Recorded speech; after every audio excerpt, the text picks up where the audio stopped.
And that went on until 1944, actually, when I was called up, although it was getting really towards the beginning of the end of the war.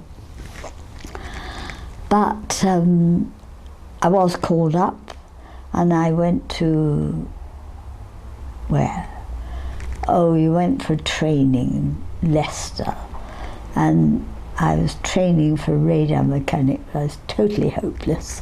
So I was removed from my course and I went back to a place called Henlow, where I was an aircraftswoman, general duties. You can't get any lower than that. But in that camp was a collection of people who really wanted to perform, and so they formed a little review company, and among them were lots of clever people, including Frank Muir and Alfred Marks, who were at the beginning of their careers. And Frank actually started writing sketches for our review company. That's where he really began all his writing. So you were all about in your 20s at this point, or younger? Yeah, younger. I mean, I think I was 20, 21. They were all about that sort of age, you know. We had a wonderful entertainment officer called Arthur Howard, who was the brother of Leslie Howard, who was a very famous film star at the time. And Arthur was also an actor, but not as famous as Leslie, but a lovely chap. And he was delighted and sort of encouraged everybody to do this. And also we had a wonderful commanding officer who was crazy about the theatre, so he encouraged us to do this as well. And we did some wonderful shows, reviews, and built a marvellous music hall in the gymnasium and did music hall. And then we went on in that vein until the end of the war came and people began to get demobbed. And you were asked what you thought of doing. And Frank and Arthur were really lovely, and they said, she ought to go on the stage. and had you thought of it before? Had you thought maybe? I didn't think it was possible before then. I didn't know anything about how you got on the stage. I only knew that I loved doing it. Anyway, they got together and the CEO and said, well, you should apply for a grant to go to a drama school. This I did, and I got into Central School of Drama, Speech and Drama, which at that time was wonderfully based in the Albert Hall. It was gorgeous. It was the school was in the top circle of the building, and so it had a very strange stage, which was a sort of quarter of a semicircle. But the wonderful thing about being there also was that if you weren't doing lessons, you could go into the balcony and listen to the orchestra rehearsing in the Albert Hall, which was a brilliant bonus. So that was that, and that was the training, and which was very good, I thought. The sequence of events after. So, following Morgan, then I was then taken on. Peter Brook was doing a film of the play that did the Marasade that was very successful with the Royal Shakespeare Company. So we worked on that, and then straight afterwards I did a film for Jack Clayton with Dirk Bogarde. Wait, what was that? Called Our Mother's House. Not I can't say it's a well-known film.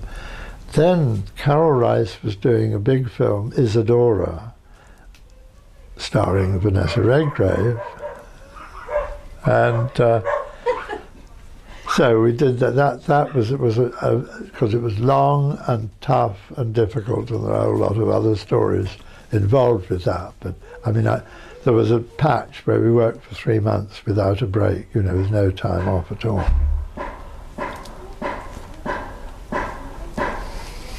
Getting all of the neighbourhood noises here Yeah, today. I don't know what that is. It seems to be raining. Anyway, so that took, I mean, that was a long, I mean, well over a year.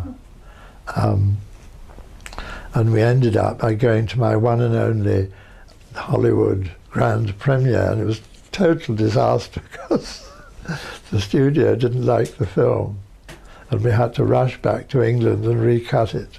This was the Isadora. Isadora. Anyway, following that, I mean, very kindly, I had planned originally to go out. Sorry, can you say why they didn't like it? Did they not? I think what it was a whole sort of political story, but I think, I mean, Universal Pictures was well known as a purveyor of popular entertainment. And it had been bought by a group of agents. And they wanted to do what they considered something more interesting. So they set up a European branch, settled in London. And they made 1 or 2 films, none of which was particularly successful. So everything was hanging on Isadora. But of course the studio people were against it. And there was a terrible preview when they'd packed the theatre with a whole lot of the studio people who'd much sooner be sitting at home watching baseball with a 6-pack of beer. They didn't want to watch Vanessa Redgrave prancing about. And it was a long film, it had an interval.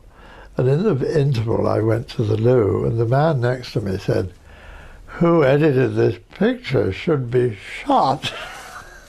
So that was sort of the high moment.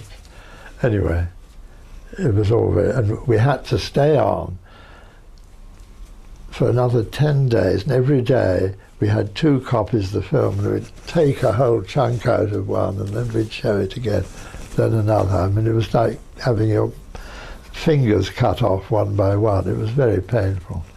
But the long and the short of it was, I had planned originally to come out for the premiere and then to go on a holiday in the States.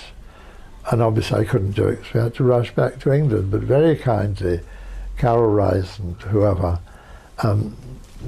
agreed to pay for me to come back. So I came back and did a trip around the States, came back, and then I was introduced. There was a friend of mine who was a continuity girl, and we worked on a couple of pictures together, and she was about to work with John Boorman.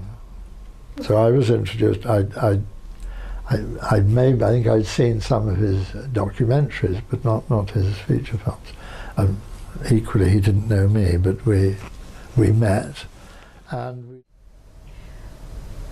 What do you feel, if you have any opinion about being a woman in this profession, and how is that? You know, is that? I think it's a great profession to have been in. For that, really, because generally speaking, it's a very liberal profession. Yes. And it's not generally who you are, what your background is. What you know, how you've been educated. So Are you right? Supportive... Are you right? Can you do it? Yeah. That's generally the view. Can you do it? Right. If you can do it well enough, you get the part. Right. It's like when sometimes they say to you, "How old are you?" And I try to say, "How old's the part?" And they say, "Whatever." And I say, "That's amazing. That's just the age I am." That's very good. Sometimes they're amused and sometimes they're not. Right. Because often they'll ask, because they're not in the business, they're an advertising company or something, they'll ask, a woman how old she is, and they won't ask a man. And so that's when I like to say, how old's the part? Yes. But generally speaking, I think the lack of prejudice is a wonderful profession to have been part of. So that's not just about women, but all other kinds of waifs and strays and oddities and people that come into that. That's my feeling It is a profession about that it. supports. I think so. Absolutely. That way, as Yes, it opposed to- does. Yes. It does. And I'm very, very glad of that. Yes. And you can be, I think, surprised when speaking to other people, and you think of other professions which must be so not like that, would be unbearable. So although there may be other aspects to it, that particular one, I think as a woman, of course there were differences in pay,